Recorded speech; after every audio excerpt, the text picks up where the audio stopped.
first item of business is the minutes from the last meeting. Everybody have a chance to look at those? I'll make a motion. Dave makes the motion. Is there a second? Second. Seconded by Mike. Any other discussion? All those in favor say aye. Aye. All those opposed say nay. Motion carries. Next item of business is the bills.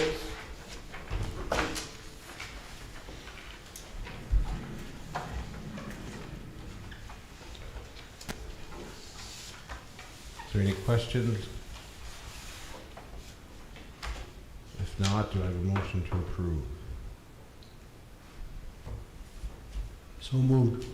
Paul moves. I just have one on the Rhonda Holzer City Water Control Box. Jim, any idea? You know what you're talking about. What is it? It was under Sandville Plumbing. So Oh, Rhonda- okay. We had a faulty on our old equipment, had a faulty box and our water heater went out, Okay. so. Thank you. Do I have a second on the motion? I'll second. Seconded by Mike. Any other discussion? All those in favor say aye. Aye. All those opposed say nay. Motion carries.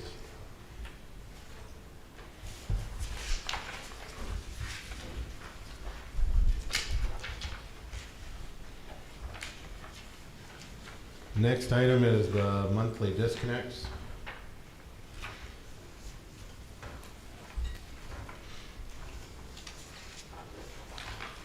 Ashley, how are these handled actually? Do they shut the power off and they pay, or how does this work?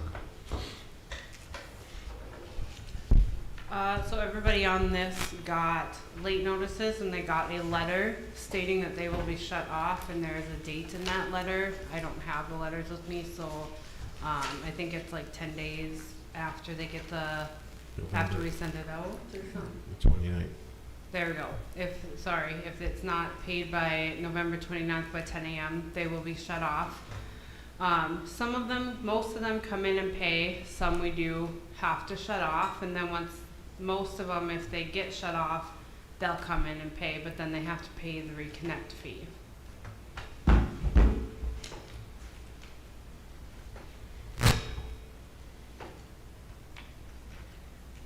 And this is if they're 3 months behind.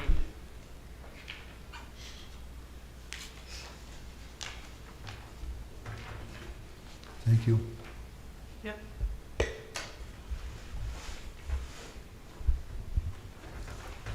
Do I have a motion to approve the disconnects? So moved. Is there a second? I'll second it. Moved by Paul, seconded by Dave. All those any other questions?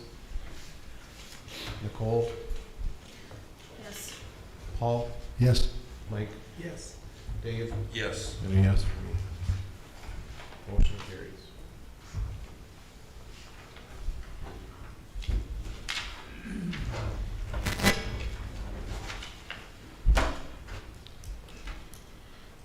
Next item of business is city commissioners' reports.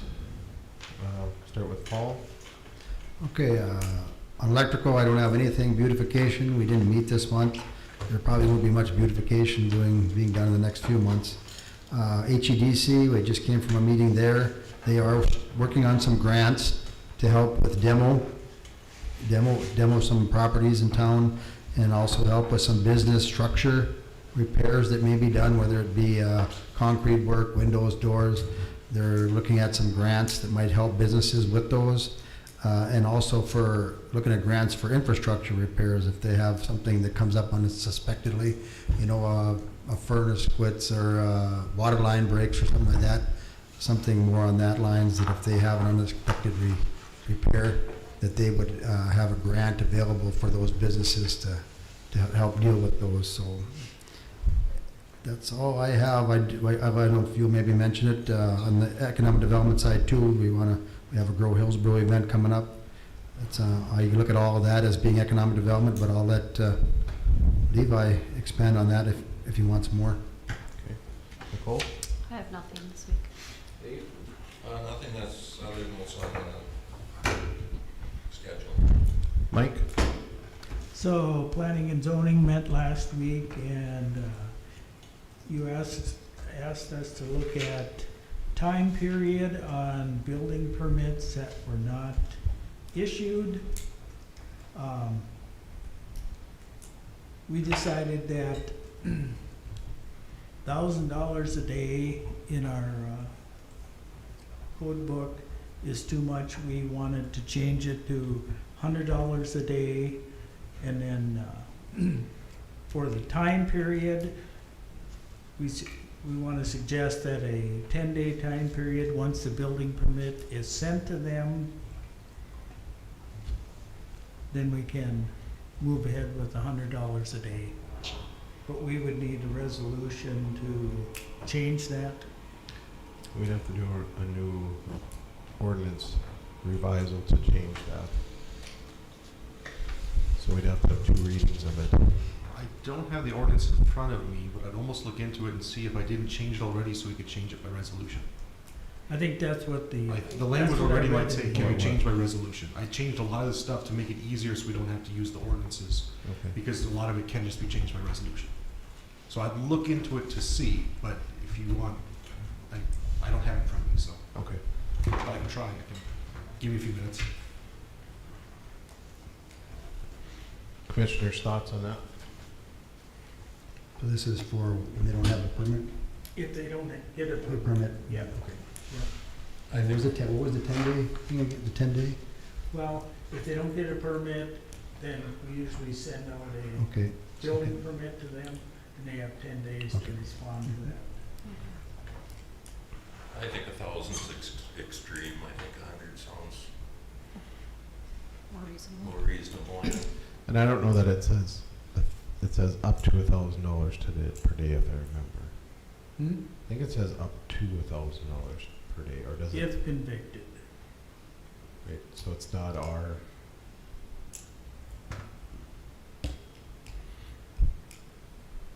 They would have to go to district court in order to be convicted, correct, JR? Correct.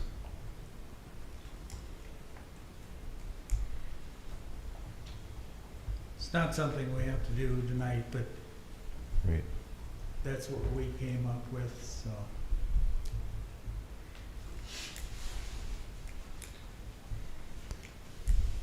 I mean, yes, the $1,000 does seem a lot, but if it's going to court, does that, at that same point, is $100 going to be sufficient when you get that far? I mean, I would hope we'd never have to charge $1,000. No. But, and in that, if we send them out a building permit, we need to send this portion with it that says, after 10 days, this is Right. what can happen, so. So I did find the section here, it's for anyone referencing, it's 6.0801. And it says the city commission by resolution may institute a schedule of late fees or penalties for building permits that are not timely filed. Such late fees or penalties should not be constructed providing an extension of time under the building permit. But in short, I already changed it, so by resolution, we can set late fees. And it's if they fail or violate the ordinance. So late fees we could tack on, so if they get a new permit, pay your late fees to get the permit finished. But the penalty section of $1,000 is if it goes to court, and we actually prosecute under this. Right, so But we leave can set a that, schedule of late fees, so. so it'd be different if we wanted to put a penalty on. Or a late fee, or late fee instead of. Yep. Thoughts? Do we wanna, in that case, I think that would be fine. So it's $100 a day until what point? Until they would turn in the Till building. it, Until the building permit so would it be. just keeps on going, there's no end date to that, well, okay. Where does the $1,000, or at what point does it start? After court, before? And the $1,000 would happen after we sent it to court, and then the court would determine the amount. So you're saying the $100 starts after the 10-day? Right, so whatever late fee whether it goes structure. to court or not. Correct. It's just the city, it's just like when they pay for the building permit, they pay that fee to the city. You can also structure it in to have late payments, late penalties, whatever you want. So,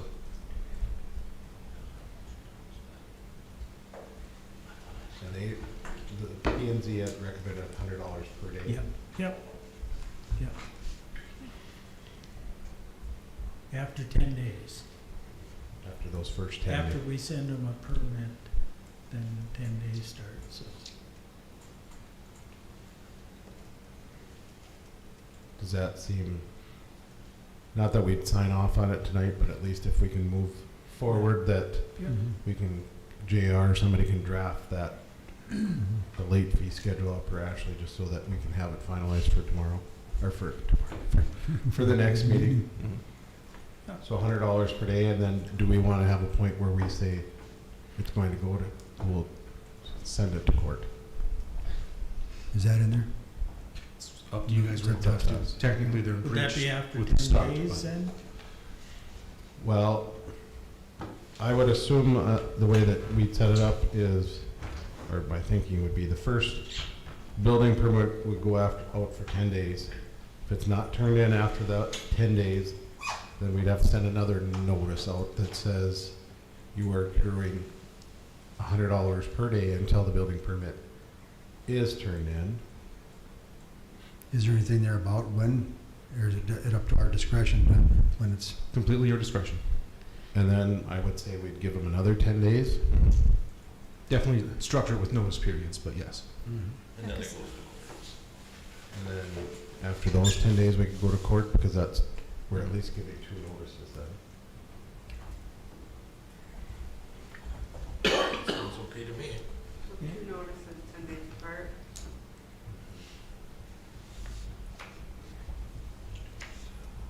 so they'd have $1,000 fine They went before they even go to court? Yep. Does that sound reasonable?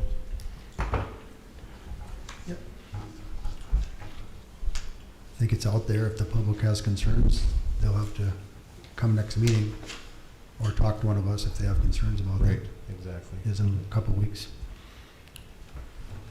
Okay, we have one right now that we haven't got a permit back on, and so do we wait till next meeting if we're gonna make a resolution on this? I would say we can't enforce it till then, so I would hope that those individuals that don't have one turned in would get it turned in Yeah, ASAP. yeah. So that, at least before the December meeting, so that, because I would assume we put it in force at that date, Correct. which is the 2nd? 5th. But then we'd have to send them another letter before, give them another 10 days, We've already given them one notice. but they probably don't realize that there's fees involved here. Wouldn't that be the notice? Well, that didn't go with the notice. Should it be? That would have to go, we'd have to send them out. If you don't get this done, it's gonna cost you $100 a day after certain dates. Mhm. Or could we send it out now and be preemptive and say, by the next meeting, get this in, otherwise this will be the I would say that, let this serve as the 10-day notice. They already should be on notice, but rate. I would send it now, and then come the resolution, that would be passed, that anyone that's over 10 days with prior notice, Yep. and it just incur that day. Sound good for everybody? Yep. Anything else, Mike? The wooded property over by the city, county shop. We agreed that we could change it if it's purchased. It's not purchased yet, so. And I talked to Pat about, her concerns over there. If they did buy it, there may be, we may require a fence between them. And I told her that if you buy it, it can't turn into a junkyard. So, but it's all pending upon the purchase, so we agreed to change it from R2 to C1, but we don't want to act on that unless it's purchased, so. Would it be a better option to say, we're gonna do a conditional use You permit? can't do that. You can't, The conditional uses listed are only for public buildings. So Okay, so for we couldn't use whatever that. they intended is not a public building, they'll have to change the zoning to commercial if that's what the use is intended. okay. So Mike, do they plan to clean the swamp and the trees, and what is there, I mean, if they buy a lot, it's their lot, they can do whatever they want, I guess. but- Yeah, well, they're gonna put a building in there, so they're gonna have a lot of cutting and cleaning out to do. And, you know, I haven't gone any farther on it, but, you know, there'd be some drainage issues there, so Always that have- would have to be addressed, but there's water and sewer there, because they put, you know, water and sewer into it, so.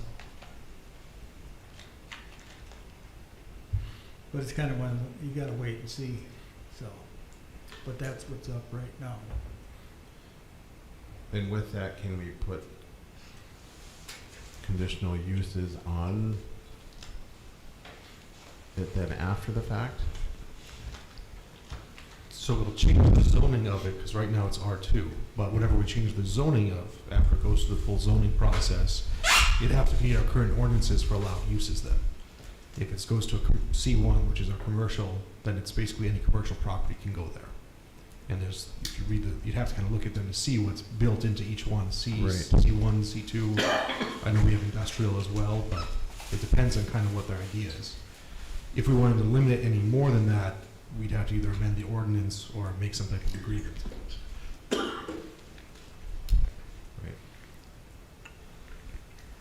You wanna weigh in anything on this? Not yet. Okay, Yeah, I'll wait, because you're just kind of in the beginning. yeah, This happens and that Yeah. happens, right? yeah, we're not gonna change anything now, so. My concern is that, what if we start getting more, I mean, we turn it to a commercial and then it changes hands and we get some other business in there that is gonna affect the neighborhood, the neighbors and different things, so, That is the danger of rezoning. right. It's also an unsightly property that, Yeah. The only thing I would ask is, how big is that piece? You remember? There's a little over, it goes all the way up to those garages at the apartments. Yeah. And there's a cutout behind you, Mm-hmm. so, but there's 200 and some feet of frontage there on the county side. Well, there is. Yeah. Oh, okay. so we could either rezone it or put in a conditional use, change the ordinance, put in a conditional use that would allow a shop type building Mhm. with certain. Right. So So there there is is some limitations. But yeah, I think it's all hinging on whether or not they're gonna buy the property. Yeah, yeah, Oh, And he nice to did- get it cleaned up, that's for sure. yeah. And he did, the Realtor did have somebody else looking at it too, so whoever buys it. Cause it's R2 currently? Yeah. R2, yeah. R2 currently. Okay. Anything else, Mike? I think at some time we should probably talk to the sheriff's department about our heated storage back here. We could use it for some of our stuff and see where they're at with that. We do have a tent and all that stuff that it's in the city shop right now, but Okay. Steve, you wanna talk sometime about that? We're gonna talk about, that back usage at some point. We don't have to do it right now. I'll set up a time. it's a thought. I'll set up a time with you to talk about it a little bit. Okay, anything else, Mike? I'm done. All right. As Paul said, all of you are invited to the Grow Hillsboro tomorrow night. We're having music by the Gallaghers for a little while, and then Tammy Miller from, she is the COO of Governor Burgum's cabinet. She's going to talk about her roles that she's had over the years. She was a small town Lakota girl, our Brockett girl, that became the CEO and president of NODAC, or not NODAC, Border States Electric, and then moved into the role where she's at currently. So that is at 6:30. All of you and anybody online, I encourage you to come, and we hope to have more of those type of things if people enjoy those. They'll be right here. I think there'll be some light snacks and a few drinks, not water, Not- coffee, that type of thing. Okay.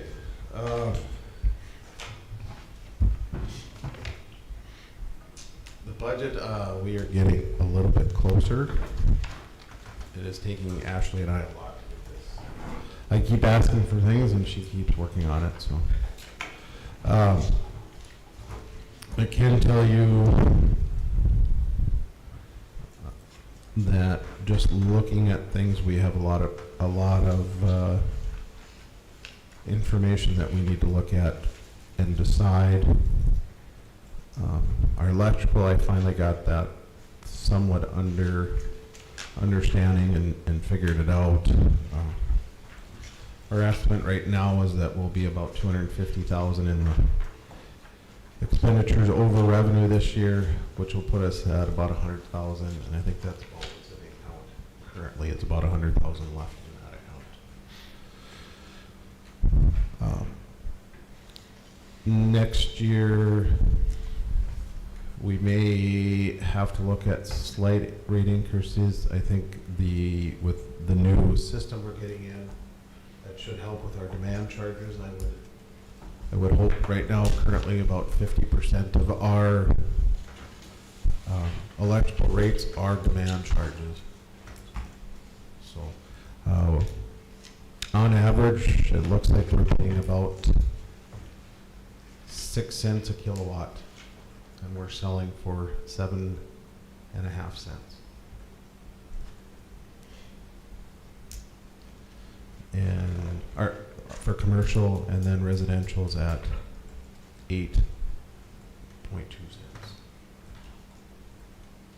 So just keep that in mind as we move forward. We do have standard fees of 26 and 50 at the current time, but garbage also is another one that we have to look at. We are looking at about 60,000 right now deficit, and then our water is our other one that water and sewer are other big ones. So we're getting closer. The next thing that we're working on is water, trying to get those figured out, and hopefully that will work soon. So we can I'm hoping to get this to you guys by the end of the year, so that we can start the new year.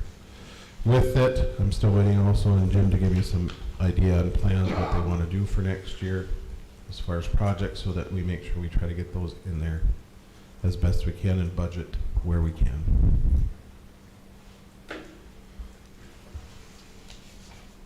Questions?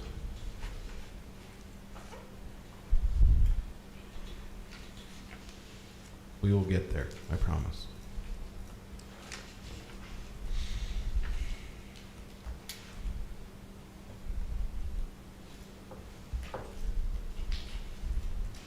Is this fiscal year like January to December for this budget? Yep.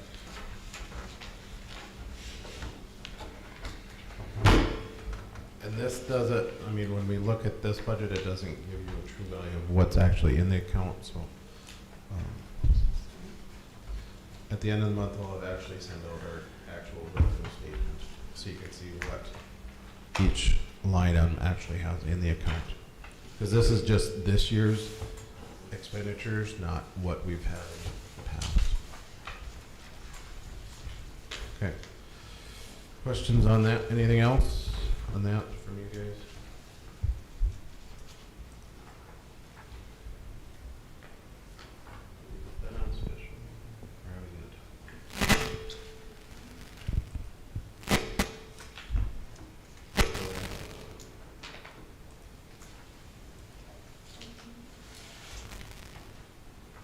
This thing.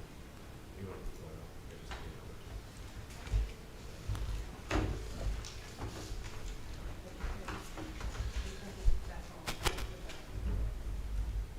but I changed it.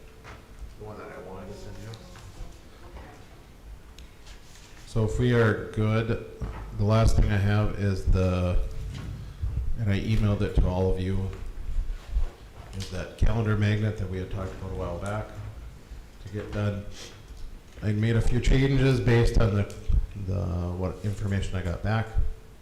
I made sure to put the year on it, realized I forgot that. And then put a key on it so that you have a little bit better understanding of the dates. Is recycling, I thought it was always the fourth Friday, it isn't, huh? It is the third full Friday. Third full Friday, okay. Yep, it has to be a full week in order to Okay. count the first week. That's where it gets confusing.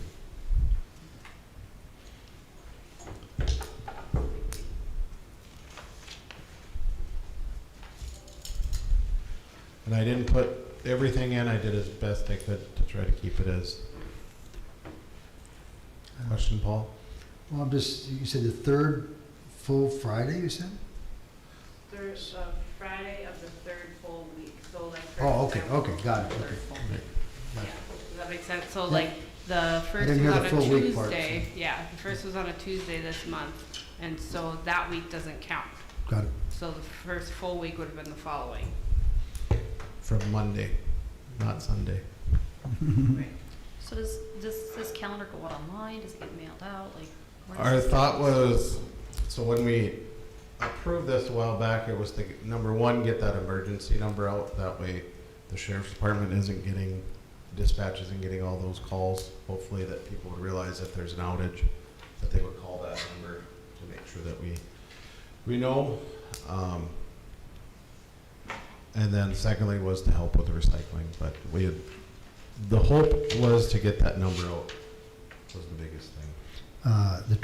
The yard and tree, that's to the west of City Shop, right? Yeah. You have south, am I reading wrong? Okay, I will change that. Oh,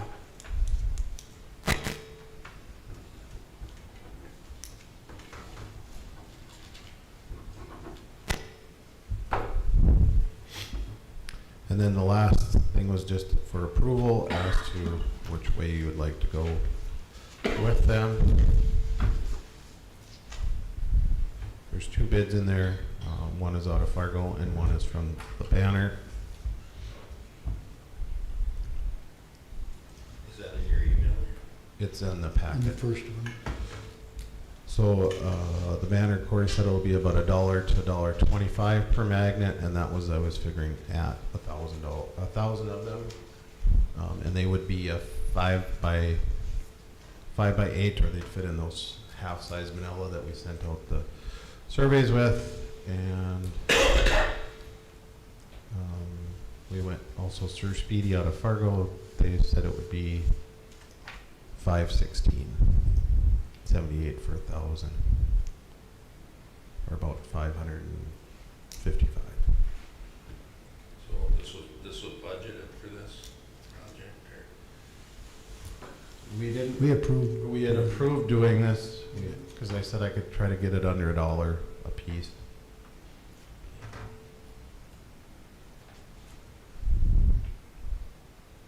Besides the magnets, do these go anywhere?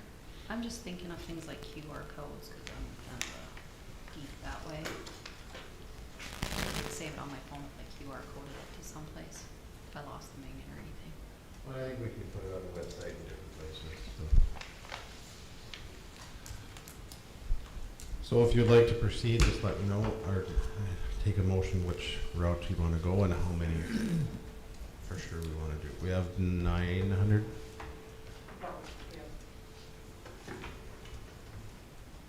And then I would assume we would mail these out for them, besides having some here.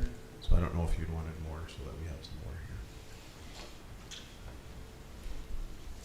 here. I don't know, beans, we're in budget constraining right now. Do you think we need this right now? Even though it's, whatever, $500 to $1,000 or whatever. I don't know. I just don't think we need to spend that money right now. Like I said, it was a project that we had approved before, so I just wanted to make sure that we followed up on it. That's my thought.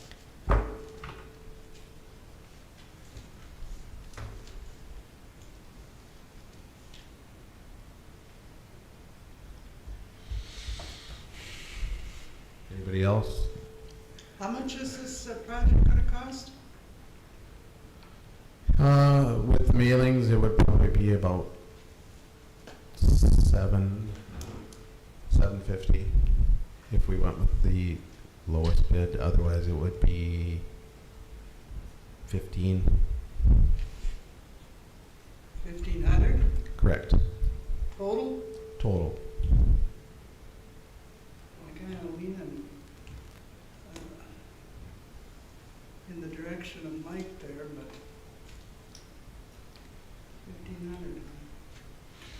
I would thought a letter sent out to every customer would, for now, do the same Yeah, effect. Well, the thought behind the magnet was that it would be there. Yeah, I understand that.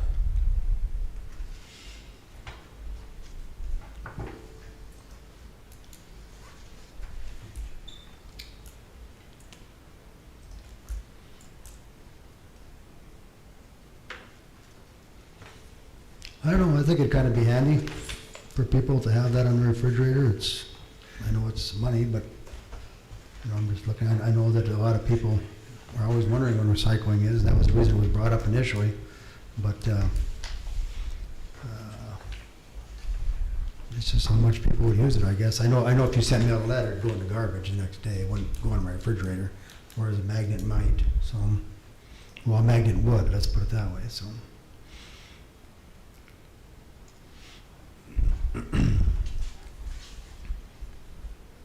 We'll do one last call if they'd like to make a motion, otherwise we'll move on.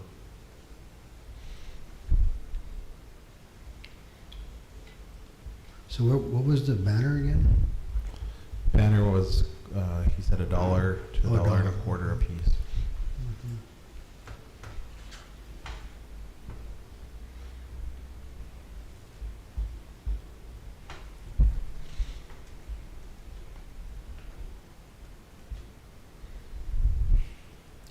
I don't know, I'm more of a tech person, I wouldn't use a magnet, so, sorry. Okay, we'll move on. Jim, you're up. Just one item, Sheriff Hunt and I met today and talked about a few parking, snow removal issues. Don't know if you want to talk about that now or when Steve gives his report, or I see the line item at the bottom pertaining to tours. That's all I have. I think we can talk about it now if Steve wants, that way he can get on if he wants to. Is that last item going to tie into it? We can move that in together if you'd like.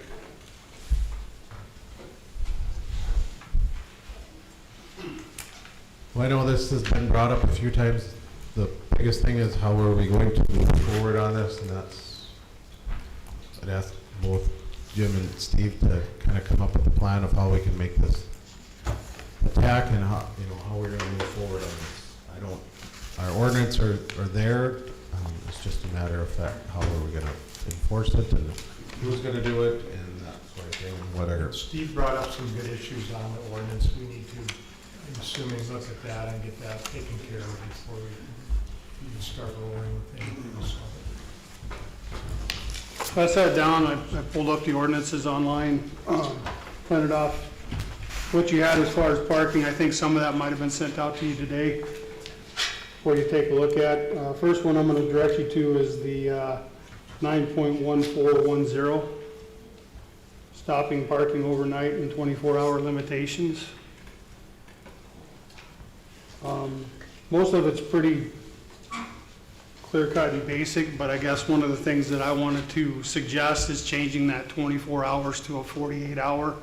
Couple of reasons. Number one, the tickets and what we use around the rest of the county is a 48-hour ticket. I believe that's what, I shouldn't go there, but that's the standard that we use around the county for the most part is 48 hours. Along with that, somebody parks their car and then goes out of town for the weekend or whatever, typically that 48 hours is going to give them the time to get back and do what they have to do as far as getting it moved. So if we do tag a vehicle, they've got that 48 hours to deal with it before their time expires. So I guess that was the first thing I would bring up to you and suggest to you. How this plays in with the trailer parking, I don't know. If you look at number 1 under that same section, it's talking about motor vehicles, including but not limited to cars, trucks, commercial vehicles, tractors, contractors' equipment, semi-trailers, and transport motor vehicles. It doesn't mention trailers specifically in there. I would suggest that if that's an issue that you're concerned about, and just looking at the rest of the agenda, it looks like that's maybe part of the issue, that I would include that and maybe be so specific as to also include campers and boats, because that tends to be one of the issues that we see as well, if that's what the concern is. I guess, I think that's a concern that, I added that to the agenda because that's a concern that I've been getting expressed to me is ice fish houses and campers just brought back to town in the summer and just left on the streets. You know, that's what I've been hearing. So, I mean, that's the commission's decision, what you end up doing with that. But I think if that's the route you're gonna go, I think we need to be specific and spell that out in this ordinance and be very specific about the language that you put in there regarding that. The next thing, number 5 under that same one, that's the one we talked about before, where it lists the penalty. And in one spot it says $10 written out, and then parentheses behind it, it's got $20. So we just need to correct that. What do you want it to charge, or what do other cities charge? Let me say it that way. There's a range, so it's whatever you want to make it. We just need to know what it is and, have it correct in the ordinance if we're gonna write it. Is there a standard number though that works? 10, 20, 50? 20 to 50, that's either or is good. I guess my opinion and my personal thought, not being the sheriff or whatever, but if I want to live in Grand Forks and Fargo and pay the higher prices, I'd live in Grand Forks or Fargo. So, $20 probably works. $20 isn't a lot, but if you keep getting tagged time and time again, eventually you're gonna get the message. Gotcha. And this is regarding just specific snow removal, No, this is specific just to parking, just anytime parking? anytime parking. Year-round, Okay, year-round. so they get tickets if they park in the street more than 48 hours? They could. My suggestion wouldn't be to go right to tickets. Usually a knock and talk, the toe tag on the car, that kind of stuff gets their attention. It ends up getting moved.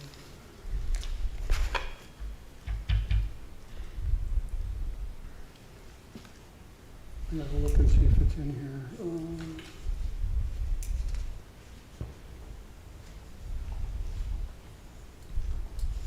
Number 3 talks about a vehicle that has not moved at least 300 feet shall be considered to have remained stationary and parked.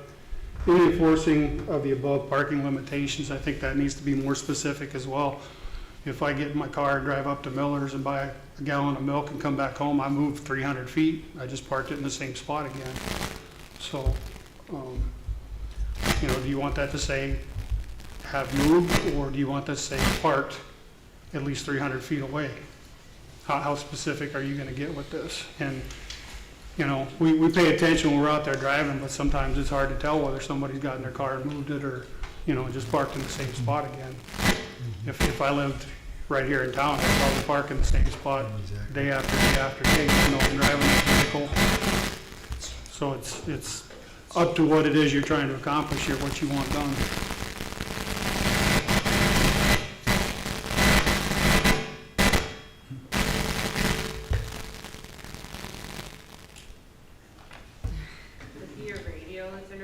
I just shut it off, so. But not, it's my magnetic personality. I'm just thinking of like the uptown for those that live there, you know, like I have some contractors there, but you know, they work at the plant, so of course they move every day, but I've noticed that they park in the same spot when they come back. But then they're not from here either, so they get their 10 days off and they do go on vacation to see their families. So I don't know how to resolute parking for them, considering that that's where they live. So that's, I guess, I think of things like, items like that around, because it's getting congested in our areas already through the alleyway and stuff. So, I mean, if there's something where there's parking for them, they don't mind moving, but I just think of things like that. I don't know what they would do. And Main Street, I believe, is different. So there's exceptions in town? Number 1 talks They- about Main Street. They also have back here, that's an option, which is only, it's not even, they Yeah. come up to the alley and they walk across the street, they could park back there also. Yeah, they don't mind moving. Yeah. They're really good to work with, but, Because that's a designated parking area back there, okay. so. Anything else, Steve, on 9? That covers the general overall parking, Okay. if that helps you guys as far as what our thoughts are. Then if you go to 9.1413, that's your snow removal, street cleaning ordinance. And from my point of view, this one's totally unworkable the way it's written.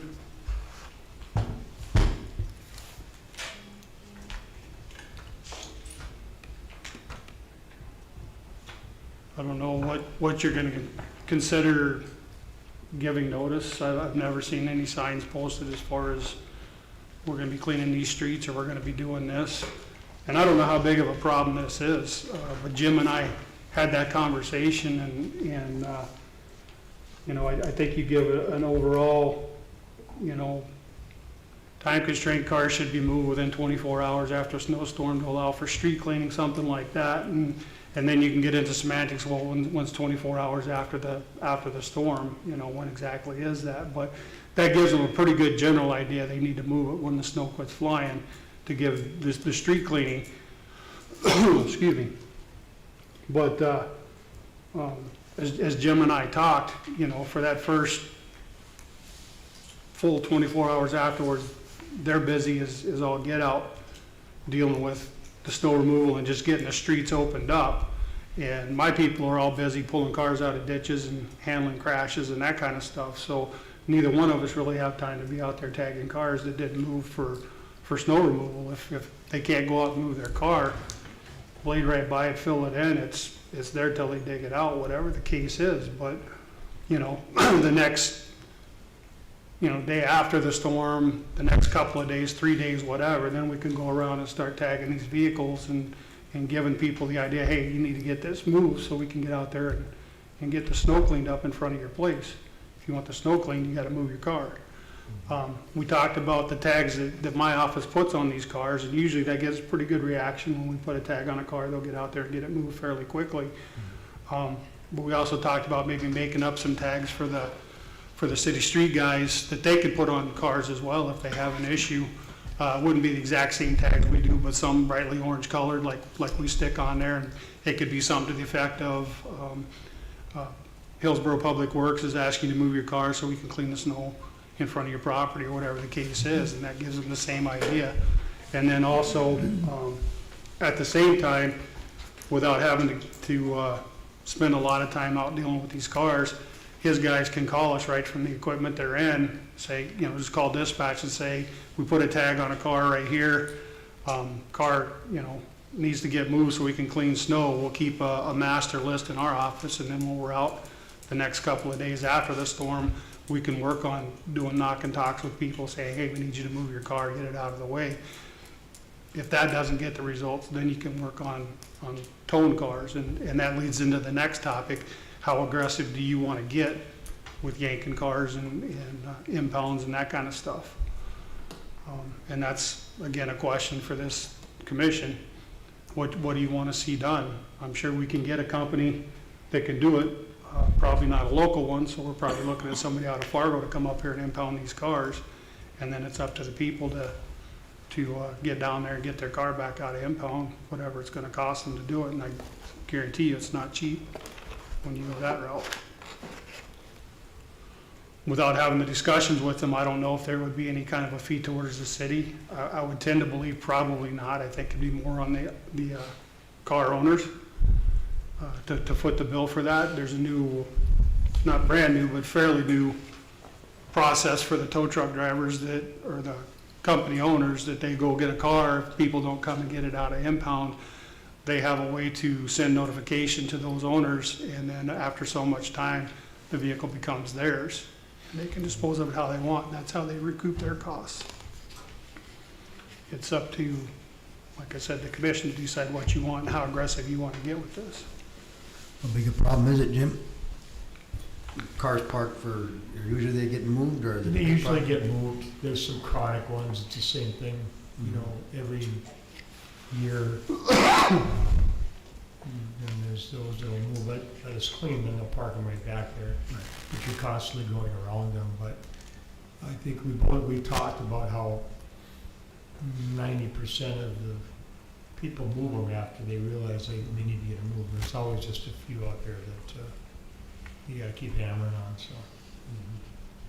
And what happens if they don't get moved? What kind of a mess do you got? Is it just, Well, we like to keep the gutters open, and that's the big thing, you know, once they don't move them, then they just keeps getting packed, and pretty soon we got issues with drainage and, at the end of the year, but, and then some of the streets are narrow, and you start getting a vehicle there with a big snow pile around it, you know, it's just, but majority of it, I think we can handle, keep up on, and people, if you let them know that you need to take that off of there, you know.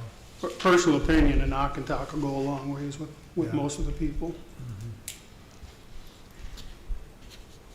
I don't know of a big problem with it myself, but I would like to have something in place for those that, hey, we need this move. You know, to me, we have to have that one piece of the pie in that says, hey, at some point, you know, we have the legal right to get this vehicle towed.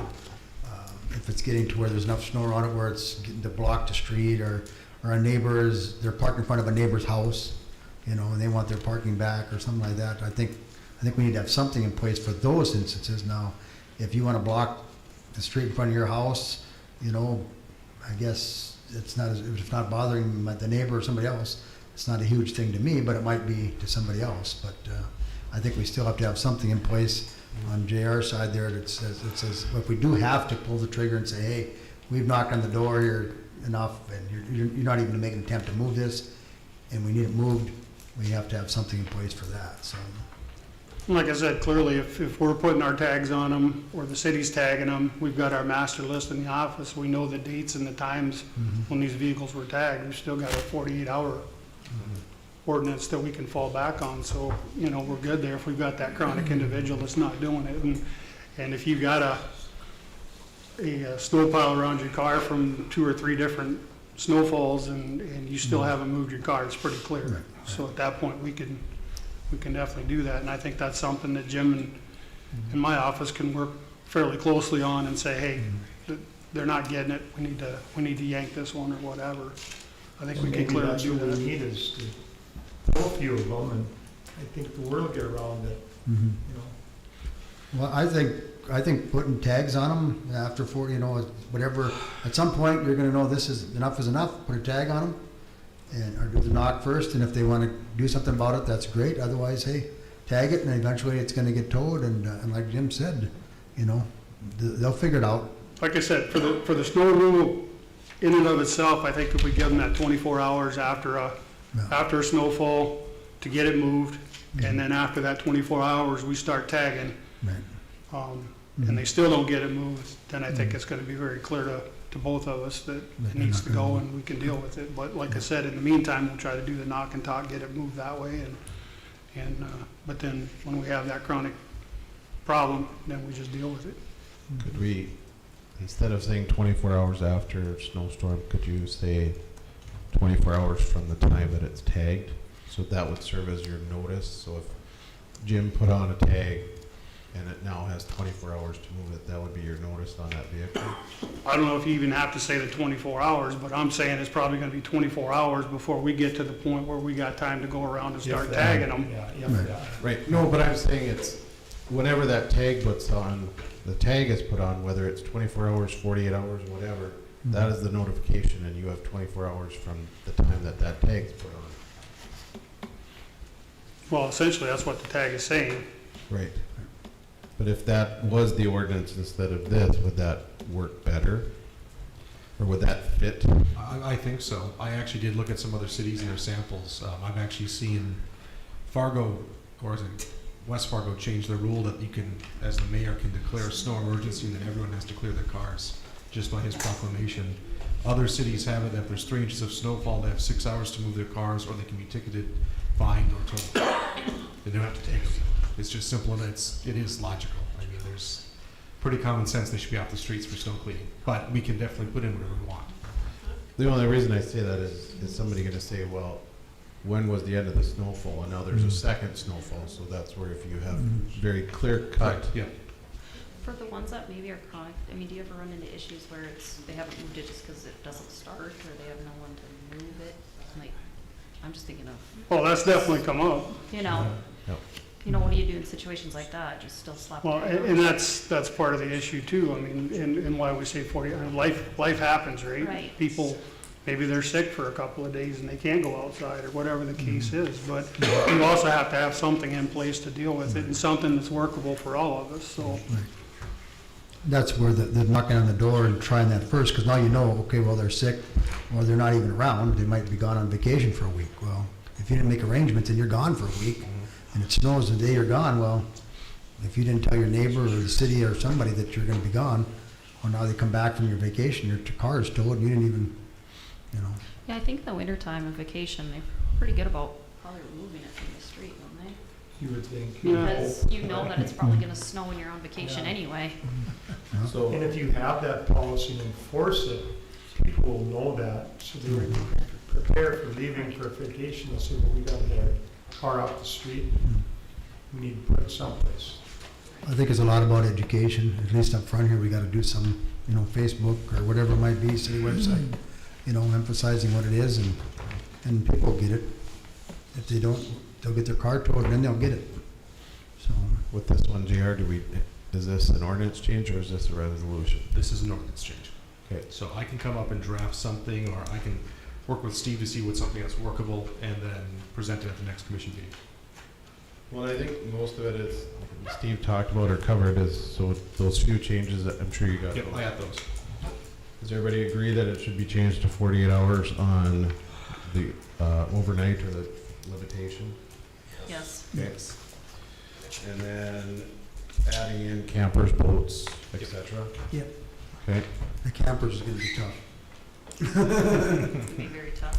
Well, I'll use myself as an example. If I'm going on a trip on the weekend, I might pull my camper over to my house and plug it in on Wednesday, so it cools down, and I might not be leaving until Friday. Well, that's, But I think this is more a But snow, that's- snow removal. That's well, no, we're something talking you about could- the other one, though. This isn't You snow. know, if you did get a ticket, you could call and say, it's just plain, I'm planning on Right, leaving. right. You know. Well, I'm just saying, it's just how strict you're gonna get on it, you know, so. It doesn't cost much to put a tag on it, but it's a phone call. I'm guilty of it too. I park our camper in the street for 48 hours. Right, right, so. We get a ton of phone calls after we tag some vehicles. We get a ton of calls about it, You don't go until. so. And that was my concern, that's why I put the trailers parked on streets for the snow removal, and I wasn't worried about so much in the Summer. summertime. So this is They just say kind of a come and winter go. issue? Campers come and go, so. okay. Does that sound? Okay. JR, you got for that? I got it. Okay, on the snow removal, what do we want the notice changed to? I believe it's the orange part that's highlighted that we would change. Is there recommendation, 24 hours after snowfall, 24 hours after ticketed? after ordinance, or after? I would prefer to see 48 instead of 24, but, just because that's what our tags say. 48. That's on the snow. Yeah, So 48 after that ticket would go on. Yes. yes, Or after the event? After No, the ticket, After the ticket, I think. after the Okay. ticket. Yeah, 'cause after they the get- ticket. that's workable for you, Jim. Yep, oh yeah. Anything is. I mean, if I would take up Steve's time from taking me home, perhaps by hitting One time. ditches, you know? One time. Okay. Anything else on those?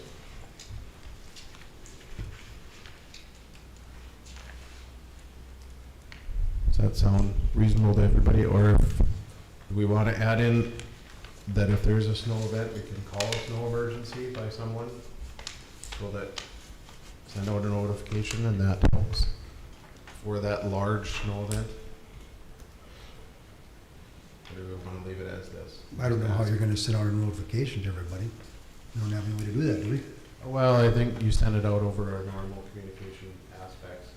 We have social media, we have website, we have phone app. I don't use the phone app, I don't use the website. I'm Maybe thinking of I do that. get the banner. Are you thinking of the SMS, like, everyone gets? Well, there's also radio and TV that put out over. I'm just, there is, I'm there's just ways saying that we that did this before. well, I I'm mean- just saying there's people out there that aren't gonna get the message and they won't realize it, you know, because they're not following all that social media, so. I think most people know if there's a storm coming. No, They but if you usually- create, but You if, prepare. but if you do an emergency deal, is what I'm talking about. If he says, okay, we need to get, you know, we need everything off the streets, well, I might think it's just a snowstorm, not a big deal, I'll get it off in the morning and good to go. We can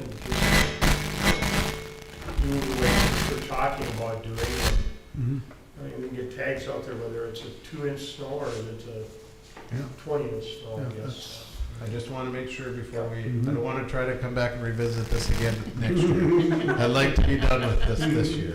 Couldn't we just do kind of like what we do with the recycling? You guys, send out a notice, it's recycling day. Couldn't we just send out something that, hey, we're expecting a possible snowstorm. Maybe think about moving your vehicles, just a nice little message on all this Yep. social media that we have. Okay. JR, will work on that for the next meeting, That please, sounds and good. thank you. Just the only question is highlighting for semi-trucks in Yeah. line 1414, or what's that issue? I think we're okay there. We just, in my office, had some questions about the trucks, and after reading through the ordinance, I think we kind of got it figured. I think Okay. I don't think it's a huge problem. Okay. Probably our biggest problem is trucks waiting to get in and dump over here, but, it's a day-by-day, case-by-case basis. There's only a handful, and I think we'll do the same thing. My office will just reach out to those individuals that we know we're having an issue with and try to educate them that way, and if that doesn't work, then we'll write the hard copy. No work for me, I like it. Yep. All right, thank you, Steve. Did you have anything else for us tonight? Last thing I got, just was gonna introduce you to Tim Pete. Tim's our newest deputy.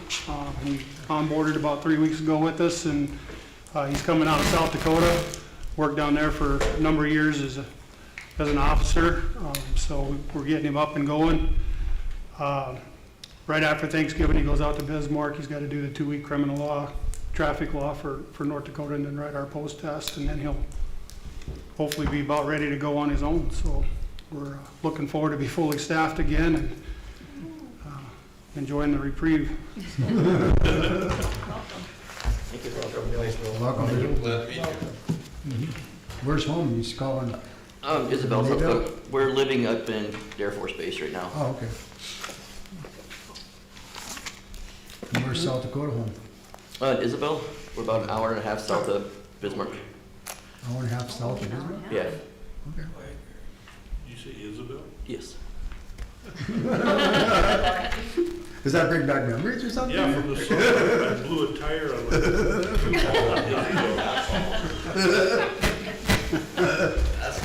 All right, thank you.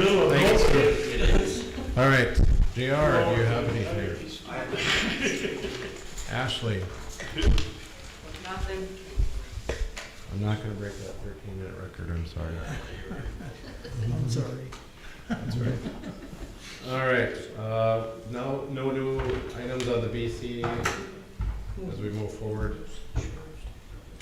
Old business on Railroad Park, we are still waiting for the lawyers with BNSF. The FEMA disaster relief will kind of tie that under procurement or C under new business. That'll be the next thing. The dental and vision rates, we need to make a final procurement on it. On that. That has to be on the first. We had talked about it.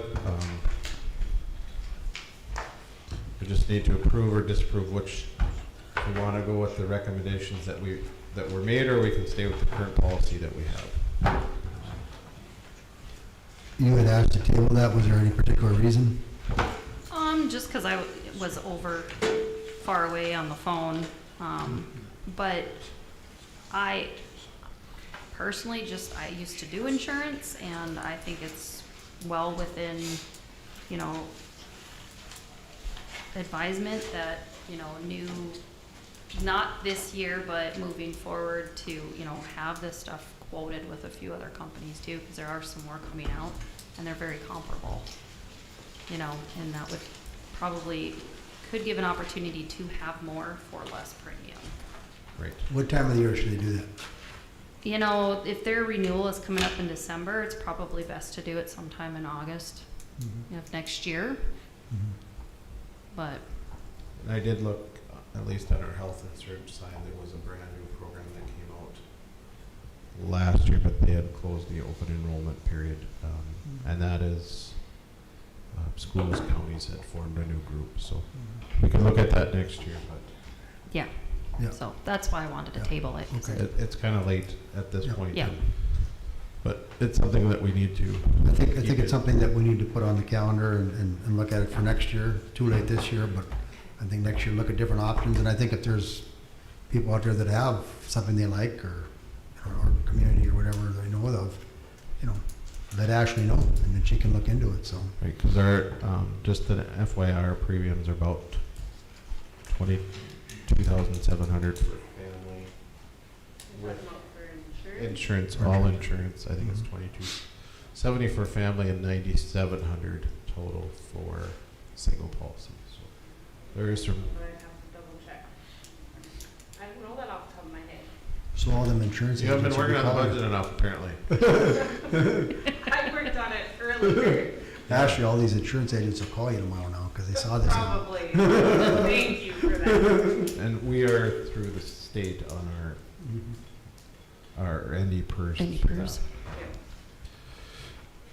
Okay, so I do need a motion whether or not we want to stay with our current policy or go with the recommendations that were made for the, what was the name of it again?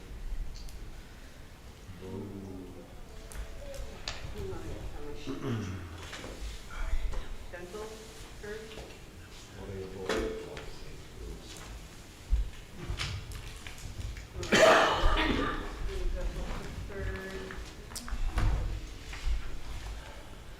I guess my question is, has anyone had any issues with the current policy that they felt like they weren't getting enough out of? Okay.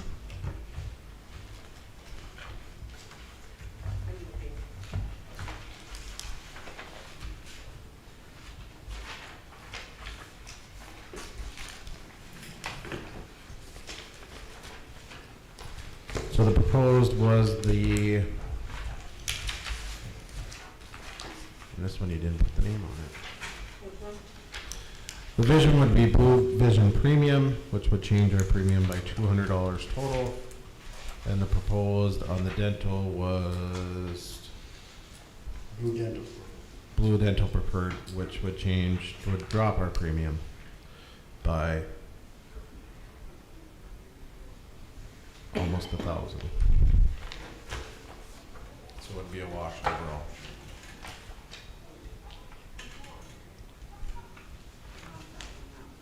So you're looking at the Blue Dental Preferred or the Blue Dental Preferred Plus? The blue one is the one that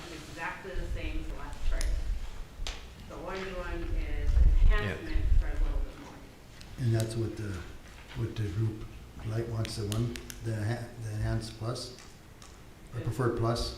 Is for what? The orange one is what you're looking at, wanting, Yeah. and that's about the same price as the, what are you doing now? It's just it's like 30 cents more per person per month. The difference would be on, The out of pocket. On the, out of pocket is, on, And then the orthodontics, there's more. crowns, repairs, inlays is 60% on the enhanced, where it's 50 with the other, or Here's the current plan. Here's the current one.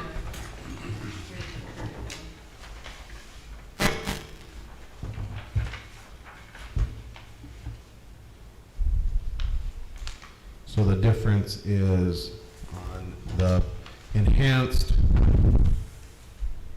they would have to pay the same as we're paying now for out-of-pocket, with the proposed, which it says the same as, they would have to pay, they get $2,000 or $500 more on orthodontics. So it's 1,500 compared to 2,000 is the difference. The rest is the same.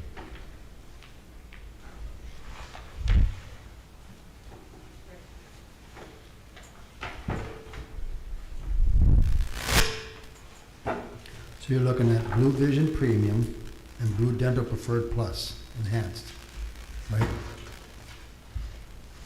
I'll make a motion that we have those plans. Blue Vision Premium And the enhanced, or the Blue Dental Preferred Plus, right? okay. Is that what it's called? I'll second Paul's motion. Moved by Paul, seconded by Dave. Any other discussion? Mike? Yes. Paul? Yes. Dave? Yes. Nicole? Yes. And a yes for me. Motion carries. Mobile home utility rates is our next item of business. You will see in the packet that I did send a letter to Hillsboro LLC. As far as I know, we have not heard anything back from them. They did say in the letter, if you notice, that we would decide tonight if they did not reach out to us, how would we, as a city, would proceed with this? We did, decide last time we're not cutting off power, and that was, or not cutting off the water, and that was the agreement, or what I had also put in that letter.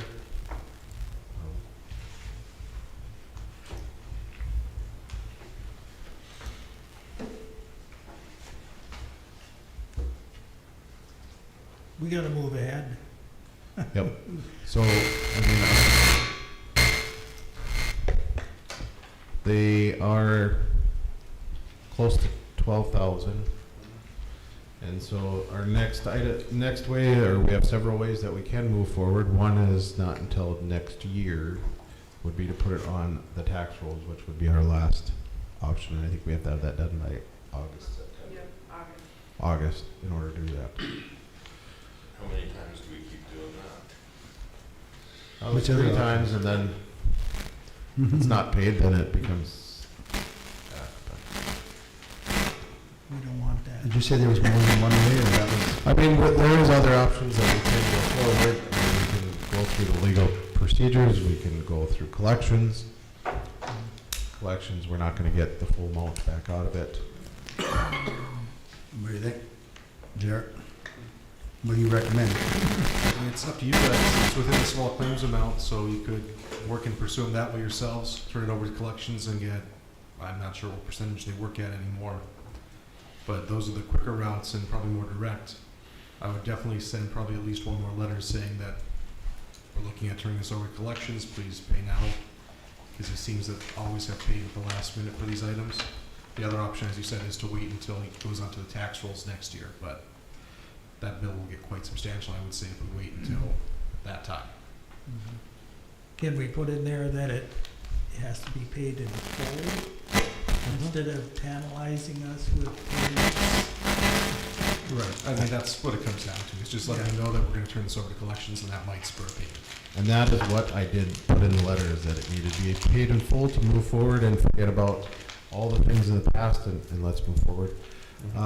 The one point of information I did find out is that rates were raised there on the residents in August, September. That was done on their own before any of this. Seems like he doesn't really give a damn about his residents, does he, down there? And in a way. You know, he goes to the point that he should be per meter be charged, but in the past, when he first bought it, there was no meter and it was by the same way that we are charging currently, so. You guys know the history more than we do. What do you recommend? Collections? I think, you know, In an uphill battle, that's for sure. we send at least one more letter. What is our current rate on it? Because we've never had anybody that's really went too far past the, do we charge interest on this? Or late fees, or?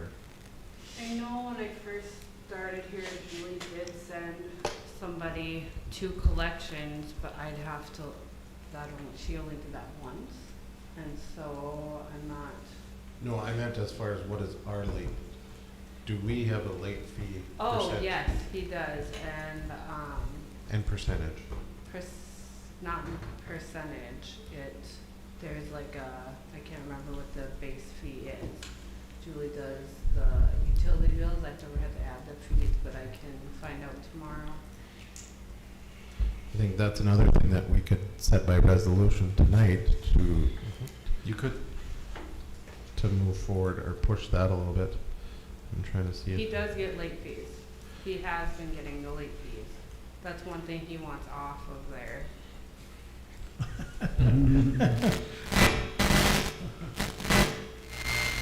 Lots a lot, but I already told him no.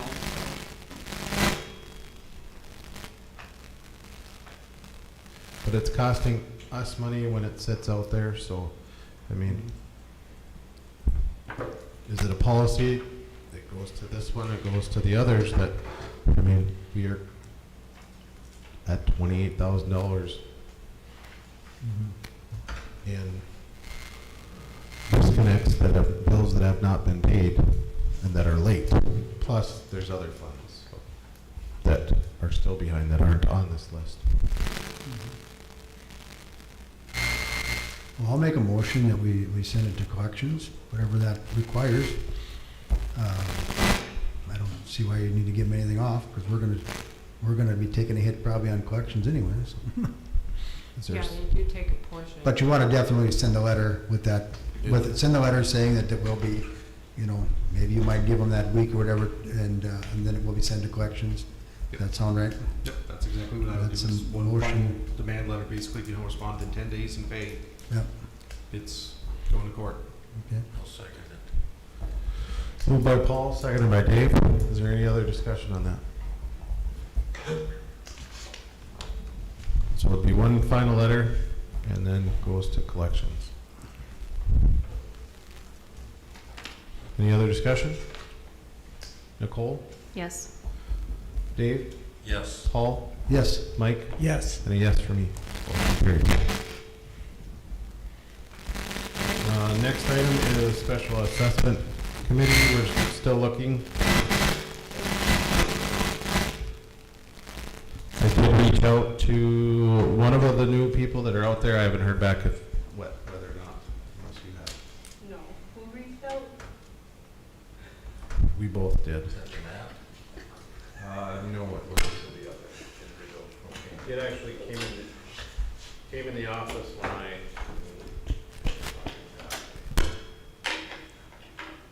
But I You started, I finished. Was it team effort? You get that on the record, please. Yeah. Do you want to borrow my mic, or? I don't think it's his, because he's still doing it. He's got the battery. Gotta be, he's doing the most stuff. The battery.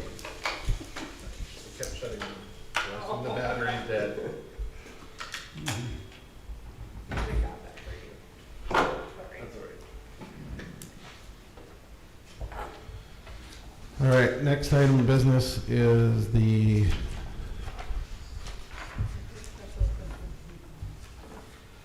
we haven't had an agreement, or we're still waiting. Whether the mic picked it up or not, I'm sorry, I didn't get heard. By you, unofficial. Was a team effort. All right, the battage?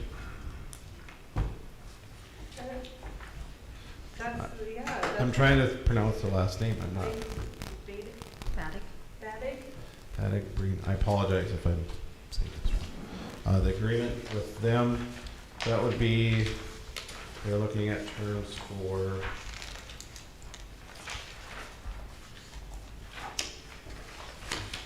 $196 per month. I was trying to find how many years? 10 years. That would be over 10 years. If so, do I have a motion to approve if you agree with their terms? I'll make the motion to approve. Mike moves, is there a second? I'll second. All seconds, any other discussion? Mike, Yes. Paul, Yes. Dave, Yes. Nicole, Yes. and a yes for me. Next is the HBA Christmas Carnival closure on December 11th. We just need a motion to approve that closure. I assume it is on Main Street. I'll make the motion. Dave makes the motion. Is there a second? I'll second. Seconded by Nicole. Any other discussion? Paul, Yes. Nicole, Yes. Dave, Yes. Mike, Yes. and a yes for me. Motion carries. Procurement policy. Do we need to contact the businesses on that, Ashley, or, I don't think we ever have. well, I'm just saying, should we, out of courtesy, letting them know? Okay. Okay. We only got 2 businesses on there, so, Yeah, so.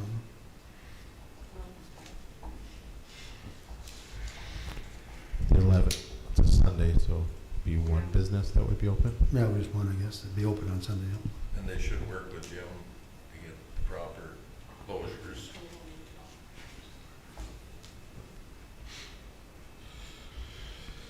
All right, procurement policy is the next one. We don't have one into place that we could find, so this was a draft that I stole from another city and made it fit to ours. And this is for the FEMA policy, or the FEMA disaster relief, but I would also hope that we could use this for other means. It's pretty much the same that we had talked about. The biggest changes is what's added into it is local purchases when feasible. Consider all retails in the city to secure the least costly on both of those. And that's no items for amounts of 1,000 or less would need anything different.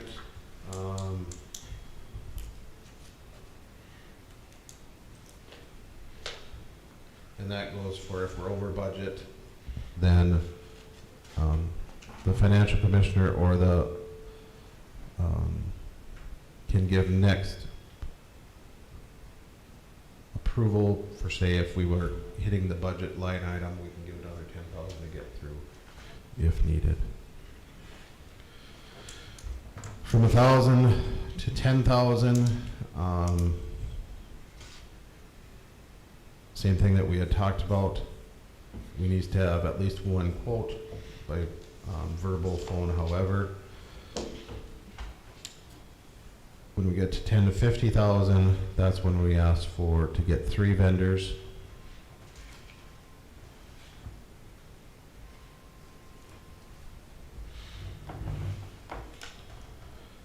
And then, again, try to make sure we can use local contractors if possible. And you have to get approval from the commissioner in charge of that portfolio or the financial commissioner, whoever holds those positions. Between 50 and 100,000, you can contact the financial commissioner or the commissioner in charge of the portfolio to get quotes. but there's no intentions that would move forward.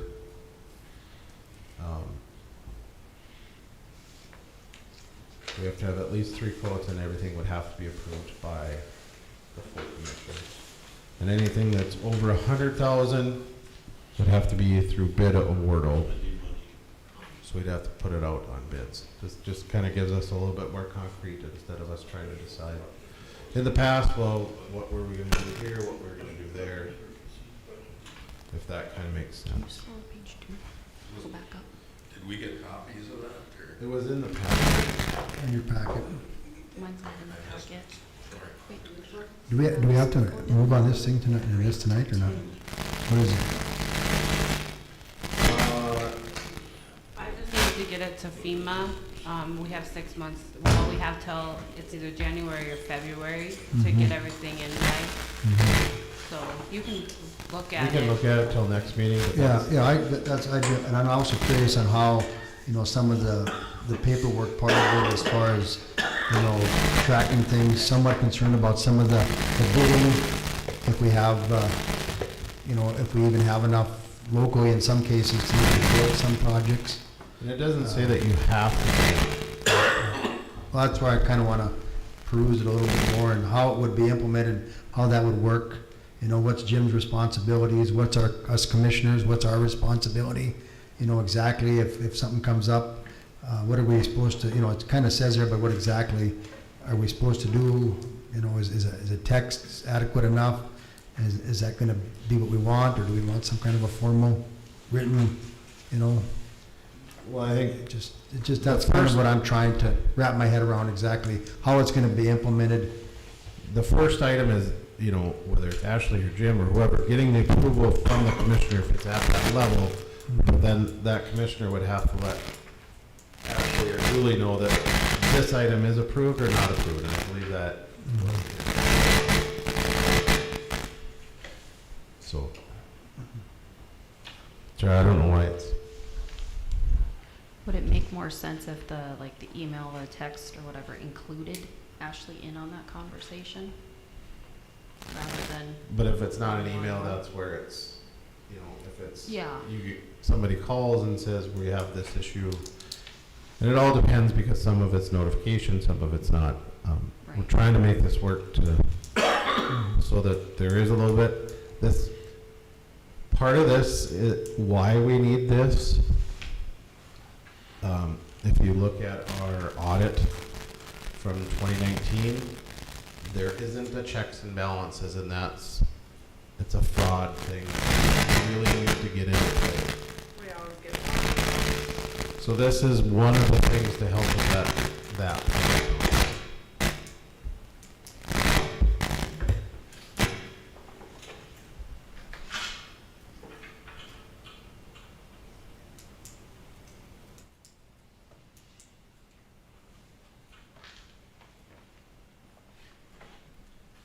Well, I guess we'll table it till next week. Yep, we'll put it back, we'll bring it back up, but I would like to have this in place by the first of the year at the latest.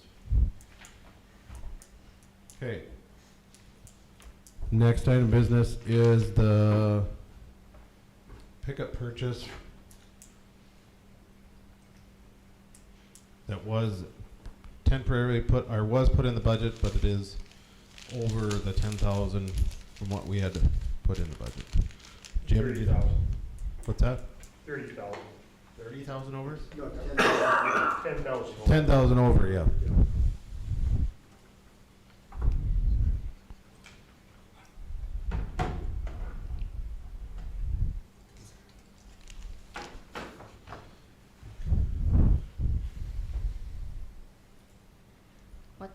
What is it replacing? What other pickup is it replacing? It's replacing a 2003.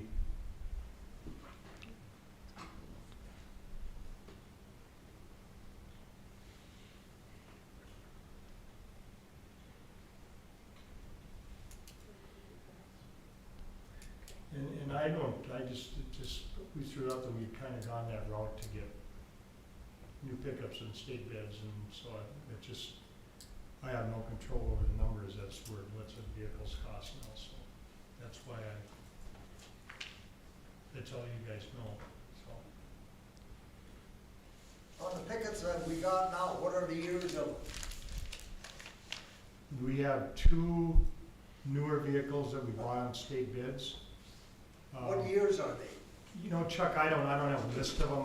I could guess we got a 2020, we have a 2018, we have a 2014, and the rest are all, I'm guessing, similar to that 2003. They're in the early 2000s. We bought used vehicles for many years in a row until these last bid ones that we bought. How many Even the one pickups- I drive, 2014, was bought used. How many pickups do we totally have? We have probably 5 Is it 5? pickups. We have 2 flatbeds. That's those 350s or whatever they were? We have a big one, then we have a 3/4 ton that we've had that one for, that's probably similar years. It's still in good shape. We put a flatbed on that.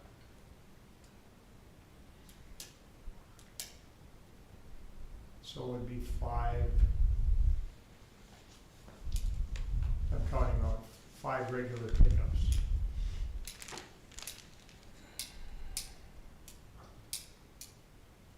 Thank you. Yep. My recommendation at this time is that we hold off until Ashley and I can get this all figured out. Where we're at. I'm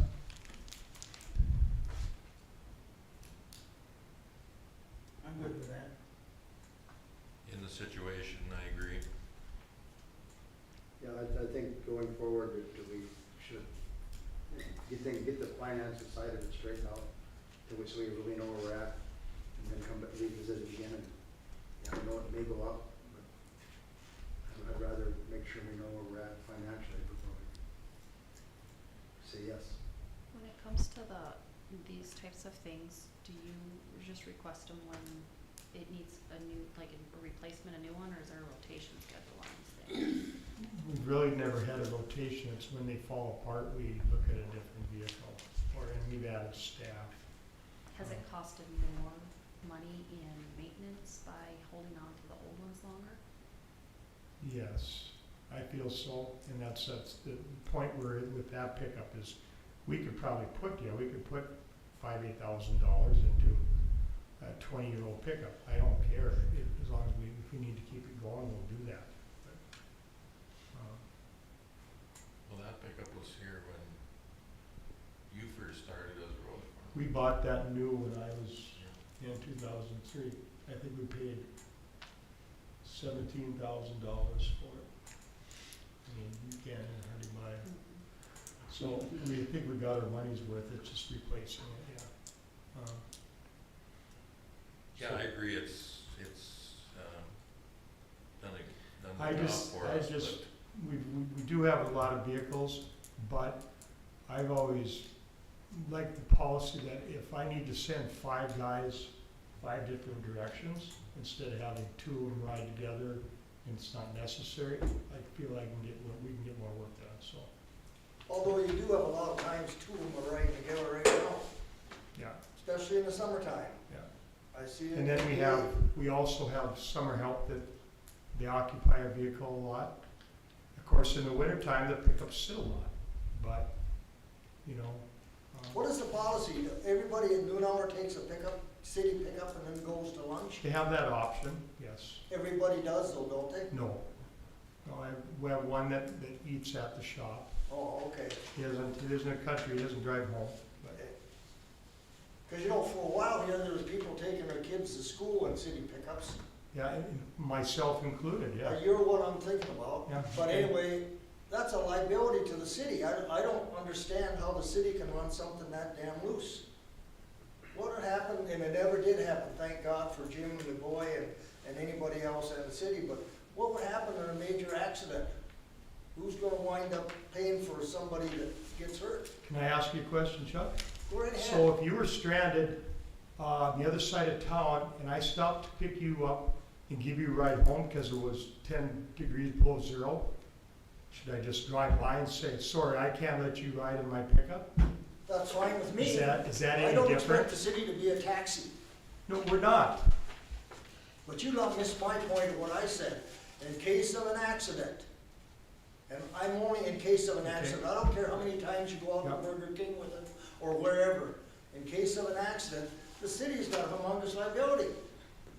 Or is there a write-off where the individual that's working for the city is personally liable for the use when he's using that pickup? What is the I insurance got to policy use say? a company vehicle for 14 years, but I had to sign off a slip of paper.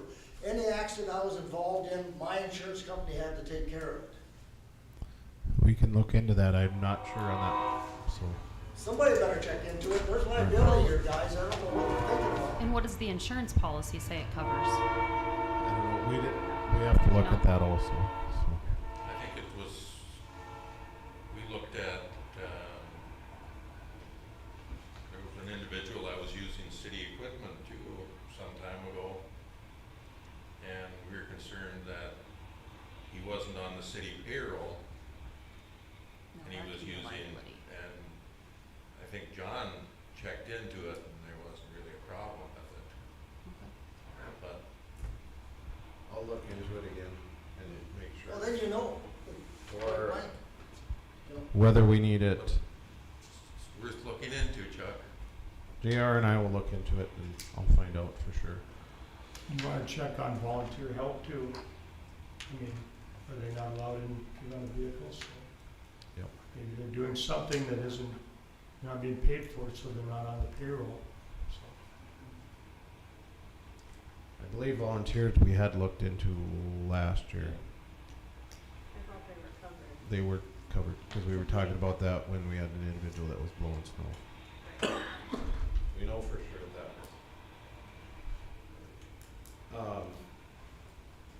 So we'll hold off on the pickup for now. Hopefully after the first year or the end of the month, we should have better. And right now, I wonder how long, or even if you did even order it, I wonder how long you'd take to get it anyway. Well, we missed the state bid because I think they had a window of, I'm not sure what the window was, but they ran out of vehicles immediately. And that's where they went to this education policy, and she said we need to have those in right away, or we won't be able to get you a pickup, so. Because I know, So just keep that in mind in the future, and it isn't just pickups, I think you're gonna find that out with a lot of things that you. Right. And that's, one of the things that we talked about when I put it out, when I took over, is that's one of the things that I want us to figure out is that procurement policy, or not procurement, but timelines and different things.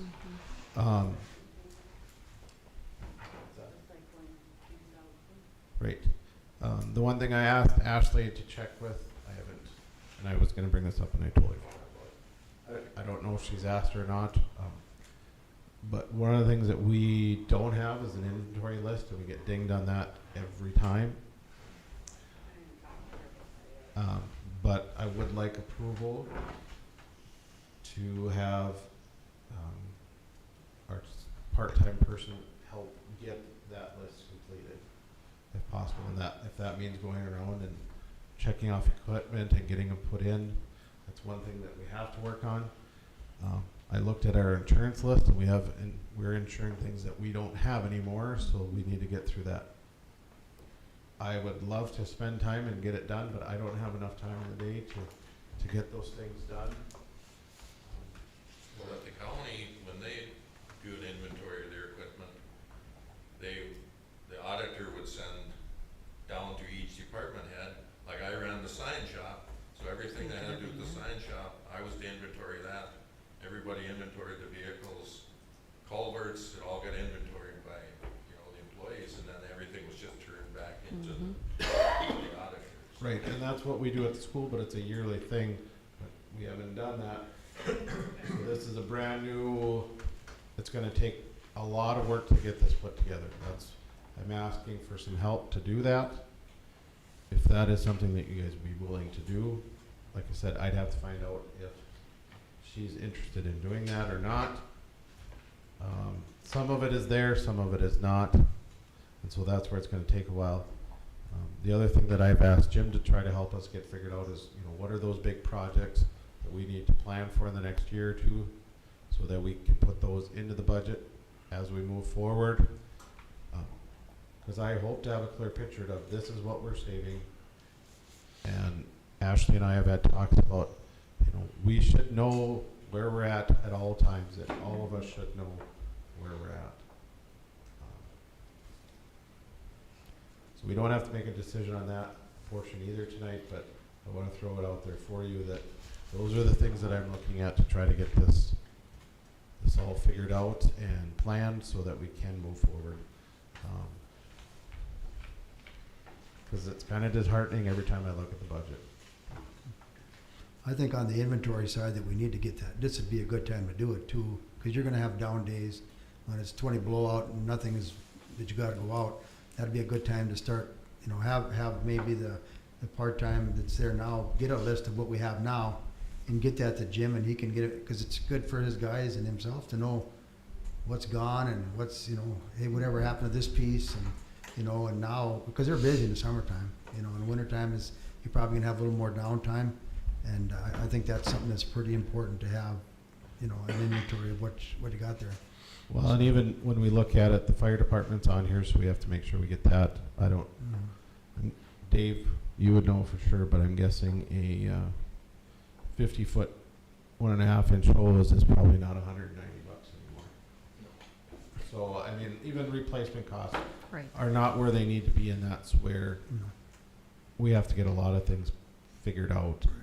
And if at least they can if he can get a list, maybe that's something she can look at some of the replacement Who costs. comes up with replacement costs? Well, that's what I'm saying, that's something maybe she could, maybe some things. Right. I mean, it's one thing to inventory, but it's another thing to go out and figure out what all this, Right. Well, and it's. But if we don't get that list first, and then maybe she can, maybe there's some things, Is the insurance company, do they figure out, well, okay, this item, this is what that is worth? I don't know. Well, it is, but it They isn't. just insure it for their age. That's what they do. And they have a depreciation charge. Right. Right. But I think the inventory is very important. It Because is if you're docked on insuring for things you don't have, and there's things you probably have that may not be insured, but it'll align everything, plus I think it's good for deferred maintenance issues. What are you doing, Virginia? I'm doing inventory right now with my other job. Bigger. Not that job, the other job. Tools. whatever you get dinged for. For a while there, at the county, we were doing anything over $100 that we were using was inventory, but I think they changed that because it just got to be so much, Nuts and bolts and those type of things are not. Right. It's It's your tool set major or assets. this, Mhm. whether we have a 15 half-inch impact wrenches, and we have to get pretty realistic. Part of that, when I went up to Lake of the Cities, is our contents and buildings adequately insured, and that's the other thing that we have to look at, because heaven forbid if anything happened, we would be out a lot. And some of this inventory has to be, these days we almost have to put a transformer on it if it's $6,000 or whatever it is for a new transformer. So we have to keep those things in mind too. It's a lot of work, but it's easy, it's a lot easier now, because you can take your phone, you just take a picture of everything too. And then that's just extra, it's just an extra deal, because now you got a picture of it, and when it comes to insurance time, it makes life a lot easier. I had some guns sold many years ago. I had pictures of the guns and serial numbers and everything. Made life a lot easier for the sheriff's department. The same way here, if you got something stolen, if you got a picture of it, it just takes all the discussion out of it right now, because they already know what they're looking for. You know what you got. The insurance company, if you got a picture of it and a number or serial number, whatever it is, the insurance company, they're not gonna question it, because you already have it there. Yes, it's a lot of work, but you do it, and if you keep up on it, like me, I did it for everything, and now everything I get, whenever I'm not at the size of the city, obviously, but whenever you get something new, you automatically put it on the list. So it's already on your inventory list once it's done. Then it's just a matter of keeping up whenever you get that new item, putting it down. And you gotta be diligent to do it. Otherwise, you end up being in this situation where you're doing Right. everything all at one time, and then that's overwhelming. Right. And that's where, I mean, that's, you know, when I think about this is to get a little bit of help to get this stuff done. So it's gonna take some time, but we will get there. I might have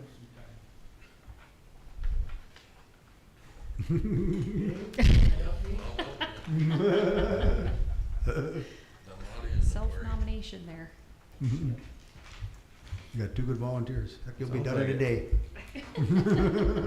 Coffee and donuts, is that paid? Pizza? Is there anything else? Do we have any other things from commissioners? Anybody in the audience would like to address the commission? Chuck, you Have wanna, a happy Thanksgiving. thank, You too. You too. all right. If nothing else, do I have a motion to adjourn? Make a motion. Moved by Dave, seconded by Mike. All in favor, say aye. Aye. Meeting is adjourned.